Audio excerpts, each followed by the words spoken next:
umubyeyi wacikiye ku icumu mu murenge wa Gatore muri aka karere ka Kirehe mu cyahoze ari komine Rusumo. Yego. Jenoside yabaye ifite imyaka ingahe mama Claire? Jenoside yabaye mfite imyaka 26. Yego.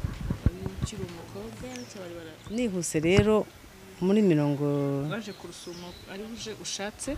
Naje ku Rusumo ariho nshatse ariko mpafite umuvandimwe. Yego. Ubu ntabwo akiriho ariko naje ari we usarukiye. Muri 90 nyirizina nibwo twatangiye kubona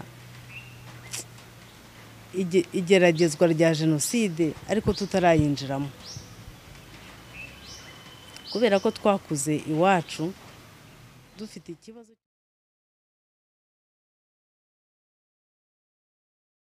cyo gukandamizwa.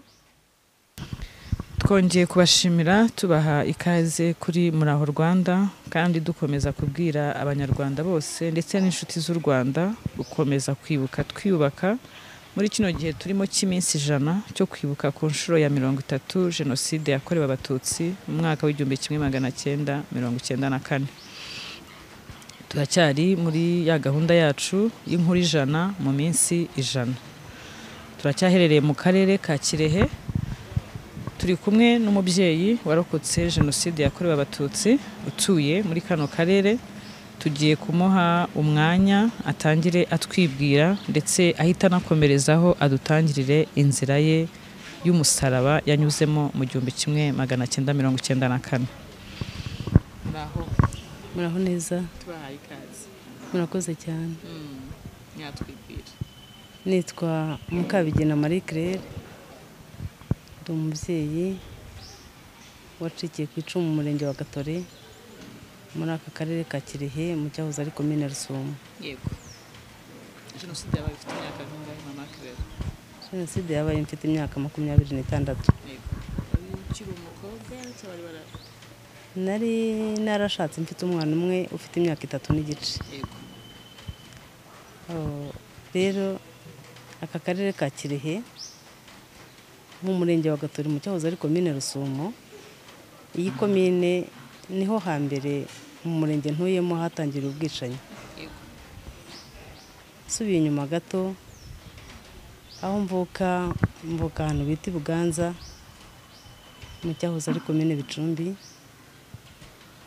kandi amateka nahasize nari nzi ko nibura ningera ku Rusumo nzahabonera umutekano, ariko ahantu mvuka hambereye urugendo rurerure kuko natangiye kuharenganyirizwa ndi muto. Akarengane k'abatutsi bakorewe muri jenoside muri 1994 karabaye, ariko kaje kongera kubikomera abantu bagiye bagera bikomoka ku moko, bikomoka mu turere twari dutuyemo, bikomoka mu buzima bubi bwitwaga iringaniza. Ariko ngeze ku Rusumo ntibyampiriye, nari nzi ko hari mbisize Buganza, ku Rusumo nzahagirira amahoro. Nihuse rero muri Waje ku Rusumo ari uje ushatse? Naje ku Rusumo ariho nshatse ariko mpafite umuvandimwe. Yego. Ubu ntabwo akiriho ariko naje ari we usarukiye. Muri 90 nyirizina nibwo twatangiye kubona igeragezwa rya jenoside ariko tutarayinjiramo, kubera ko twakuze iwacu dufite ikibazo cyo gukandamizwa, ariko cyane cyadukoze ku mutima kikatubabaza kurusha ibindi ni uguhezwa mu burezi, ni uguhezwa mu mashuri. Tunanirwa kwiga tutarabaswa, ariko amateka ntiyatwemereye. Muri iyi komine Rusumo rero ahagana muri 90 nibwo nashatse. Nihuse nyuma y'umwaka umwe mba ndabyaye, ariko mbyarira ahantu hatoroshye. Inzira y'umusaraba nayitangiye ubwo nubwo jenoside yari itarerwa ngo itangire. hari umutwe w'interahamwe utaratwigaragariza neza, ariko nyuma yaho bimaze gusobanuka muri 1994 nibwo byacitse rwose, niho ngira ngo negera aho ngaho kugira ngo nibura inzira y'umusaraba nagize muri 1994 isobanuke.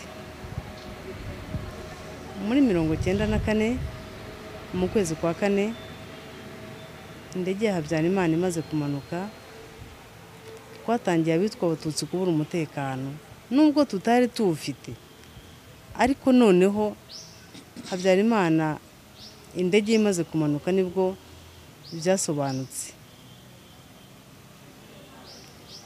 Urebye twari ku rutonde, ariko duturanye Abahutu tw'Abatutsi, ndetse dutangira ahagana mu matariki 12 nibwo byakomeye cyane, nibwo byanankomereye kuko ngiye kubabwira uko byangendekeye ku ruhande rwanjye.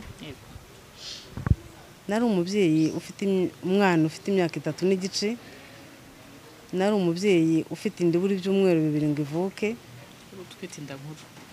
ari mfite inda nkuru rwose. Ariko igihe kigeze habaho urugomo runini, habaho itotezwa ry'Abatutsi bari batuye aho ngaho kuko dutuye mu isantere, habaho icyagaragaraga nk'aho ari abajura, ariko ibyo ni iby'abakuru babonaga, ariko abarebaga kure babonaga ko hari ikihishe inyuma. Ndetse twaranahunganye n'Abahutu n'Abatutsi. Ariko mu ijoro rimwe bica umugabo w'umuturanyi bamwicana n'abana witwa Nkurunziza n'abana n'umugore. Turihisha, turagenda, turahunga, tujya impande n'impande, tujya mu mibande mu misozi, ariko abantu bishe abo bantu Burugumesitiri Gacumbitsi n'abapolisi baraza batubeshya ko bagiye kubahana no kubafunga kugira ngo barenganure abantu basigaye. Ariko bigeze mu gitondo noneho interahamwe ziramanuka zisanga abo zasize Gatore, bakwira imishwaro mu mibande aho abantu bose bari baravuga ngo Abahutu ni batahe, abo bashaka n'Abatutsi. Ubwo birasobanuka turi mu bihuru, na ndetse dutangira guhigwa n'abo twihishanye muri ibyo bihuru. Ariko nahuye n'ibibazo bikomeye cyane, inda nkuru, umwana inshuke, kandi nari jyenyine, kandi ibintu byose bashenye batwaye. Nza kugira rero amakuba, ubwo uyu murenge wa Gatore nari nkumazemo igihe gitoya, nababwiye ko mvuka i Buganza. Noneho rero nagerageje kwihisha, ndihisha, yewe narazengurutse cyane, nzenguruka ntafite imbaraga, kandi nzenguruka ahantu ntabona nibura uko uwamfasha. Nirirwaga mu bihuru ku manywa, byageza nijoro nkajya gushakaho niba amazi ku mireko ku ngunguru z'abaturage, kuko jenoside yabaga ku manywa, ubwicanyi bwabaga ku manywa, nijoro bakaruhuka. Ariko nahahuriye n'igikomere gikomeye cyane. Umuryango nashatsemo wari umuryango w'abantu benshi n'abaturanyi benshi. Yewe itariki ya kuva kuri 12 nabaye hanze narazerereye, kuko nubwo nazerereye nagiye nirukanka nanihisha. Nageze Tanzania ahantu bita Ngara ku itariki 3 z'ukwa 5, urumva ko natinze hagati aho. Natinze hagati aho. Rero ngiye kubabwira amateka yambereyeho icyo gihe. Muri uko gutwita nari mfite, icyo gihe umugabo wawe yari ari hehe? Umugabo wanjye yahise ahunga, kubera ko aho yari yansize ku mukecuru yaragarutse mu masaha 11. Inzu y'iwacu yari imaze gusenywa, abasahura basahura, abasenya basenya, abiruka bariruka. Umugabo wanjye yahunganye na mwishwa umwe, ahungana n'umwana mbere nyina wabo umwe, ahungana n'uyu mwana w'umucuranzi witwa Senderi, twaribanaga mu rugo. Barahunga, bagize amahirwe barambuka. Abo bantu rero bagombaga kwicwa kuva bamaze kwambuka Akagera bagiye. Umuntu wamugiriye neza akabambutsa akabageza hakurya, bamurangiye aho ndi, bamushyirira ku gapapuro. umugabo amaze kubageza hakurya agarutse aje kundeba hondi bamenya ko bambukije abo bantu baramwica. Urumva ko ntigeze ngera amahirwe yo guhunga, niyo mpamvu naheze hagati aho ngaho. Bagiye bwa mbere rugikubita. Rero uwo muryango nari mfite mukeba wanjye witwaga Umulisa Patricia, neza neza inda nari ntwite yanganaga niyo yari atwite. Hagirira amakuba rero nari nihishe hafi yaho babiciye. Cyambayeho barabanje batera grenade ahantu mu isoko, ndabanza byonyine ndirikanga mu isoko rya Gatori ku muhanda. Ndabanza ndikanga indiva mu gitereko mbyumva udashobora kujya kwa muganga nta n'ugufitiye imbabazi. Ariko nyuma y'iminsi igeze mu yindi nk'icumi, umuryango munini mugari wari wihishe urimo abaturanyi, urimo n'umukeba wanjye n'umugabo we n'abana be, haza kugira uwagutumye inshuti aba yakubonye, uwari responsable abona abo bantu ntibaraboneka nk'uko nanjye nari ku rutonde rw'abataraboneka, arirukanka ajya ku misozi arabahamagara ngo aho muri hose nimuze, intera hamwe ntizikica abantu, abagore ntibakibica, kandi n'inkotanyi zaje, nimuze ihumure ryaje rwose nimuvaho muri. Rero inshuti yakubwiye ngo urabaho nuza urabaho, ba bantu bavayo. Bagera ahantu hari akabari barabanza babaha inzoga, ariko jenoside itaraba hari abasirikare bari baraje aho bavuka mu giturage. Abo nibo batozaga interahamwe, n'izindi nterahamwe zitari abasirikare ariko bari abantu batojwe. Abantu bavuga ngo jenoside ngo ntiyateguwe n'abanzi, jenoside yarateguwe pe. Ba bantu babicaza aho ngaho. Ikintu cyabayeho cya mbere, ba banyamuryango bari aho ngaho n'abaturanyi ntibabayeho, binkomanga ku mutima ibyambayeho, kuko nubwo ntari muri abo bantu nari hafi yabo. Bagenzi, umwana yampfiriye mu nda sinapfa. Bafashe wa mugore mukeba wanjye, bafata inkota bamusatura inda, umwana asohoka mu nda yasamanga. Ibyo byambayeho bindi mu matwi kandi ndi hafi aho ngaho, nareberaga kure. Ariko aho hantu hari umungoti, barabanje bica abana be, harimo umwana w'umukobwa w'inkumi yari muri segonderi icyo gihe. Barabanza bamuca ibere bamaze kurikata barishyira hariya, barangije baranamusambanya baramubohoza. Iyo viole yabereye aho ngaho yaciye ku bana benshi. Papa wabo yari ari aho ngaho abireba, abana babashoje batangira kuri nyina, ari we wa wundi wari utwite. Inkota rero bayahuranyije mu nda, baravuga ngo nibavanemo iyo nzoka barebe uko umwana w'umututsi mu nda aba ameze. Umwana yasohotse mu nda yasamanga, yari yararangije kuba umwana. Urumva umwana ubura ibyumweru 2 ngo avuke, twajyanaga kwipimisha dufite inda zingana. Icyo kivaho, uwo mwana wasamangaga gutyo bararangije bahita bica nyina. N'ubundi ntiyari kuko kumutera inkota mu nda byari bihagije, n'undi bari bamwishe. Icyo cyambereye ikintu kinkomereye cyane, kuko urumva umuntu muhuje ikibazo. Ubwo bamaze kwica Umulisa Patricia, haba hatahiwe umugabo we Nsengimana, baramwica. Bamaze kumwica bamukorera ibyamfura mbi, baranamushahura. Murambo baramukase baramushahura. Bamaze kumushahura batungira ku icumu, baravuga ngo tujye kwerekana uko umututsi amaze kuboneka n'uko umututsi ateye.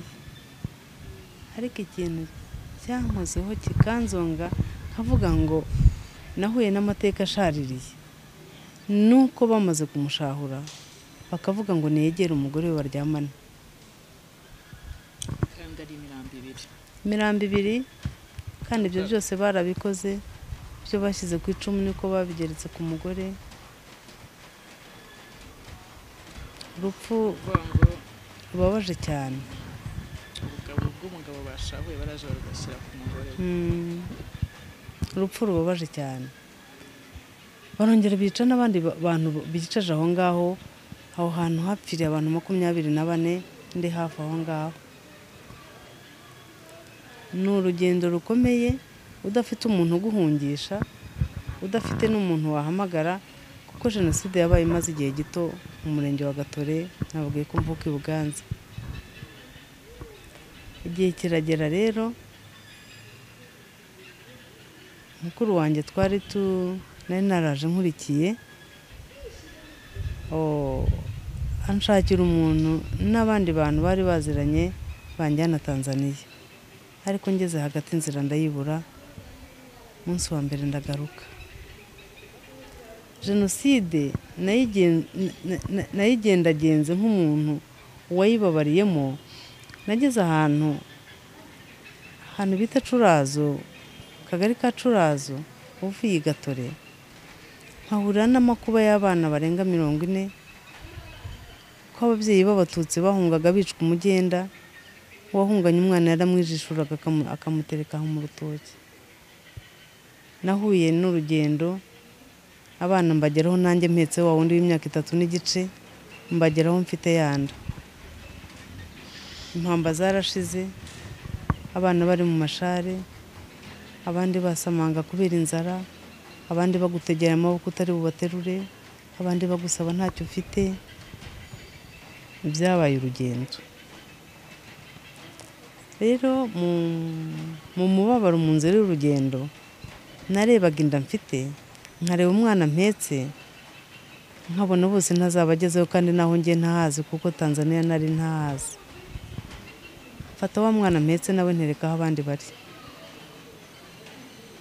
Ariko iby'Imana ikora ibitangaza, ndagenda ngeze nko mu ntambwe 10, ndatekereza ndavuga ngo uyu mwana undi mu nda, ubu niwe nshoreye, nsize urugenda, nsize uhumeka, nsize umuzima, ndamenya inda mfite izavamo iki.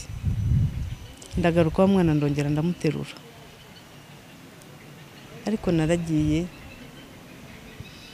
ngeze ku cyambu, kwambuka bimbera ikibazo,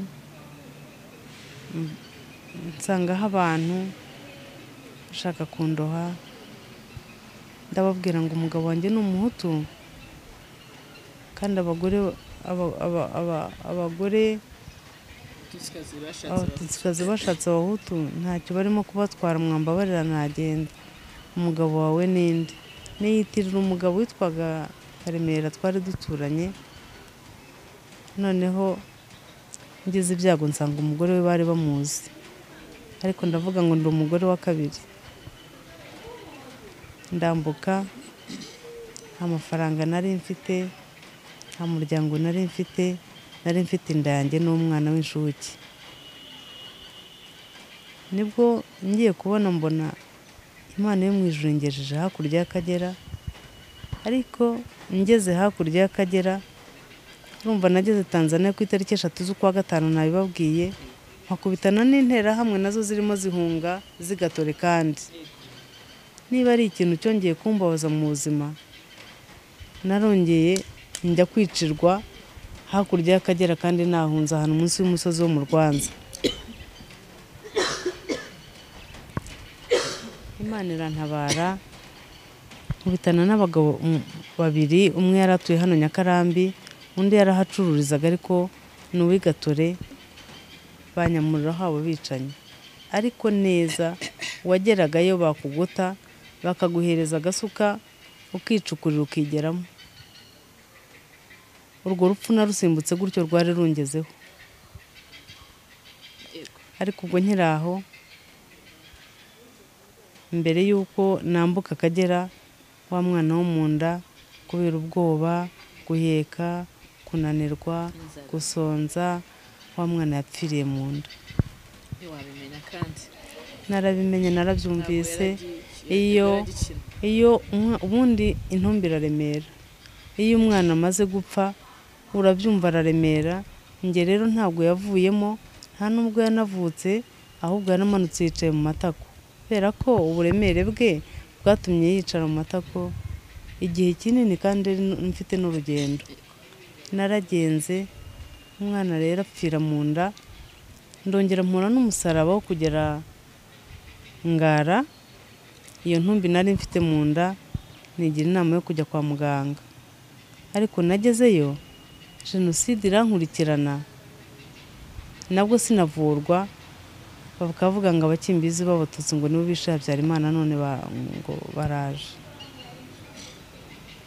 Mwabavandimwe mwe, uwo mwana wo mu mugongo n'iyo ntumbi iri mu nda, narebye hepfo ndeba haruguru. Kuba mu nkambi mfite iyo ntumbi biba ikibazo, kugaruka inyuma biba ikindi. Cyokoza njya muri bagenzi banjye twari twarahunganye duhuje ikibazo bari Ngara mugini, banshangira amashiringi, arambwira ati nugupfa nagupfa n'urugupfuye si ruto, reka tugucangira amashiringi ujye ku Rusumo, inkotanyi zarahafashe. Ibi ngibi ntubibike, ugende ubibwire umusirikare wese uhabona, icyo ari bugufashe wakira icyo, kandi nutanabaho ariko ubanza ubigerageze. Tagenda ngeze ku Rusumo umuntu umusirikare mukuru, inkotanyi zari zarabafashe ku Rusumo tutarabimenya, ariko noneho abantu bakoraga muri Red Cross nibo bagerageje kutubwira amakuru y'uko Urusumo rwafashwe.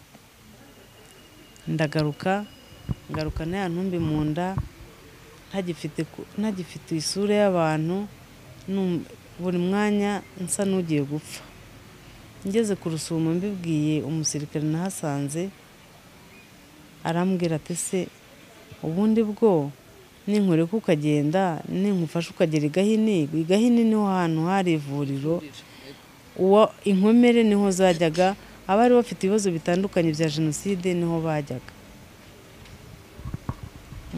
Ankubita mu modoka na wa mwana wanjye na yanda yanjye, tugeze i Kibungo ahantu kuri Aspeke niho inkambi yari iri, ariko tuhageze dusanga inkuru ivuga yuko abantu bacitse ku icumu muri Sake barangije kubasubiramo.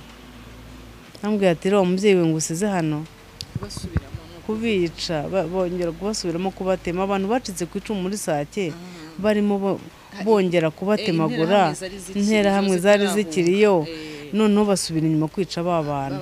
Yuko inkotanyi zene wabo zaje, kandi abatutsi batararangira, batarabasha kugera mu nkambi Kibungo kuri Aspeke.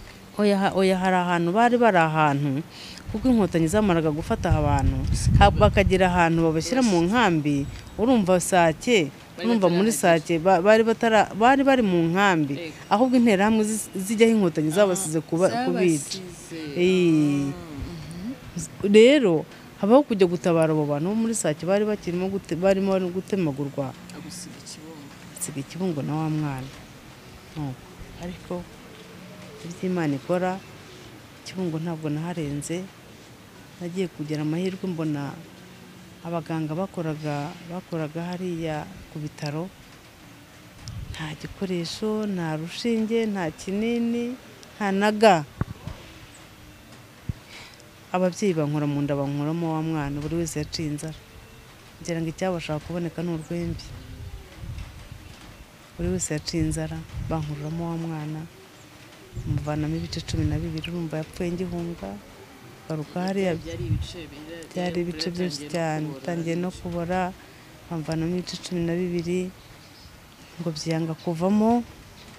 Yari yafashe mu mugongo imeze nk'isima, avuga ati n'ubundi uyu muntu n'ubundi kubaho nabaho, reka twongere tugerageze n'ingubyi tubimukuremo. Barongera baragerageza, naratatse ngeze aho ndahora, imbaraga zirarangira. Ndaje sinari kwivuza, ntaho kwivuza hari, nta kindi nari gukora.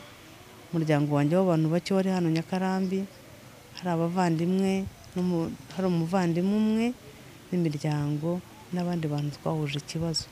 Abari bo nza barandwaza, muri iyi nkambi y'Inyakarambi, byabaye ngombwa ko nsubira inyuma mva Kibungo ndaza, ariko maze kuhagera inzira y'umusaraba ntiyarorereye, mbona abantu bacitse ku icumu bafite ibikomere bikomeza. Ubwo buzima bwatumye kutivuza kumera gutyo, byatumye nangirika mu mutwe. Ko nangiritse mu mutwe rero, n'ubu ngubu bigira umwihariko bikaza tutarimo no kwibuka. Ya majwi y'aba bana yambereye amajwi. Mu nda yanjye habaye mu nda ibigeragezo byo guhora wumva twararengewe, ariko ingaruka zidusigaraho. Ntangira kurwara umutwe udakira, cyokoze Imana yarantabaye, wa mwana nari mfite arakomeza kubaho.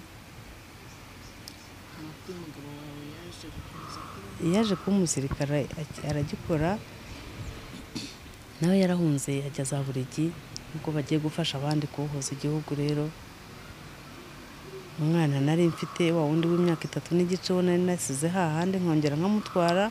Umwana Imana yamuhagazeho arahari, n'ubu arahari.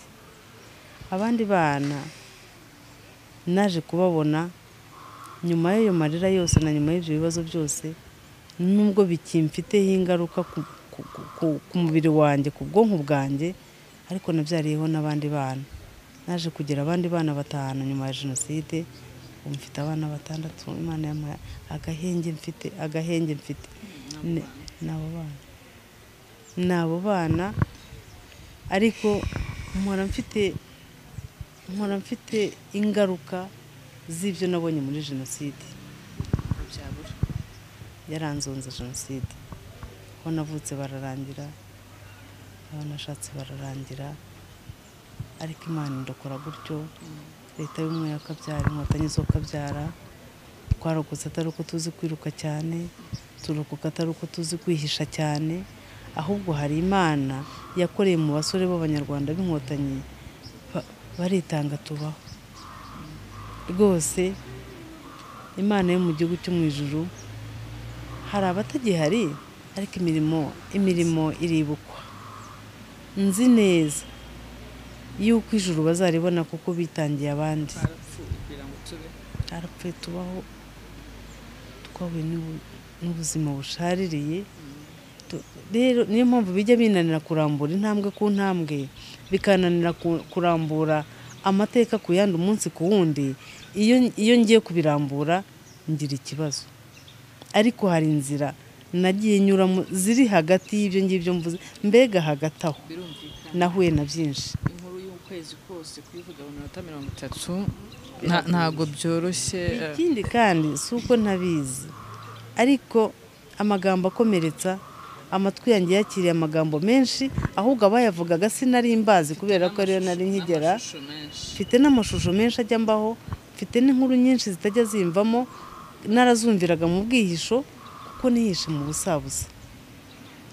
Hanyuma abo numvaga, abambwiraga, abavugaga, uyu munsi ikintu kimbabaza sinabavuga kuko Jenoside yabaye ntazi ngo bitwa bande cyangwa ni bande, ariko amasura ntabwo azamvamo, n'amajwi n'amagambo yavugaga niyo ati iteka ahora ntera ikibazo. Nkongera nkibuka aba bana, nkongera nkibuka za mpinja zasigaye ku musozi mu rutoki wa Curazo, babandi bariraga badafite gihoza, ababyeyi baragiye. Ngiki ibintu byanzunguje, iyo nshatse kuvuga ibyambayeho ukwezi kose bintera ikibazo. Niyo mpamvu iyo umuntu ambaje ubuhamya mvuga biki. Mama Claire, mureke tumushimire, mu by'ukuri ntago byoroshye. Niyo mpamvu twahisemo bino bintu, kuko nubwo abarokotse Jenoside bose babonye ibintu bibi bikabije, ariko usanga buri muntu aba afite umwihariko we, umwe cyangwa 2 cyangwa 3, nubwo uwo mubabaro wo barawuhuje. Ubundi umwana avuka kuko umwana ari muzima, umwana yari muzima mu nda, avuka mu buryo buri normal kuko aba ari muzima nyine umubyeyi arapushinga umwana akaza, ariko umwana iyo yapfiriye mu nda ni nk'ibuye, ntabwo umubiri ntabwo uba ukora mu buryo busanzwe bwo kugira ngo umwana asohoke. Mutekereze rero kuba umubiri we udakora kuko umwana yapfiriye mu nda, bakamubyaza nta kinya, kugukora mu nda bagakuramo intumbi, urumva umwana yaraboreye mu nda, bakuyemo ibice, n'iya nyuma bakuyemo ibice. Namwe mutekereze ubwo buzima ku mubyeyi kubera ingaruka za jenoside. Mu by'ukuri mama Claire, ntabwo nabona amagambo yo kukubwira ngo komera. Ni bimwe twahoze tuganira kare, ntabwo ibyo abantu bakoze biriya bintu nta nubwo bafite agaciro ko kwitwa inyamaswa. Inyamaswa ni nziza, nta nubwo bafite agaciro ko kwitwa satani. Na satani ntekereza ko ari nziza kubarusha. Nibyo ntazi kuko umuntu ashobora kukwanga, nibyo umuntu yagutema n'umuhoro umwe akakwica, ariko utekereza gukata inda y'umubyeyi ubyaye utwite, tekereza gushahura umuntu w'umugabo w'umupapa ukabikorera imbere y'abana be. Ba bana bari bazi ko ababyeyi ari imbaraga zabo, ari urukundo rwabo, ugafatira umugore ku ngufu imbere y'umugabo we. Nibyo ntazi. Niyo mpamvu turi gukora ibi bintu ngo tubibike abana bacu, abo twabyaye nyuma ya jenoside n'abandi b'abanyarwanda, be kuzongera ukundi kwemerera ubuyobozi ubwo ari bwo bwose cyangwa ari we wese, cyangwa se n'ababyeyi babo ibyo bavuga bari ku mashyiga, cyane cyane bakomoka mu miryango y'abantu bishe abantu, babikora ari nk'isoni, bagahakana jenoside nkana, cyangwa bakavuga amagambo atandukanye ko jenoside zabaye ebyiri. Nta jenoside zabaye ebyiri ziriho. Muzatwereke abo babyeyi banyu cyangwa bababwira ibyo, bazaze hagira uduhubu bwamya nk'ubwo uno mubyeyi atubwiye, niba hari nta byabayeho jenoside yakorewe abatutsi. Mama Claire, reka ngushimire, kandi ndagushimira ko nubwo bitoroshye, sinakwirirwa mbikubaza, ndabibona ndanabyumva. Ayo mashusho ntabwo ajya ava umuntu mu mutwe ufite ihungabana ryo mu bwenge n'imitekerereze, kubera amashusho ntiyashira. Ariko kugira ngo twe twiyorohereze mu mitima, tugomba kubabarira kandi tukiyubaka, tukagira cyane dushima Imana ko yaguhaye abandi bana nyuma ya jenoside, tukabareba tukabaho kubera bo, kandi tukabigisha kugira neza. Reka tugushimire kandi ukomeze wibuke wiyubaka. Mwakoze cyane. Wakoze cyane.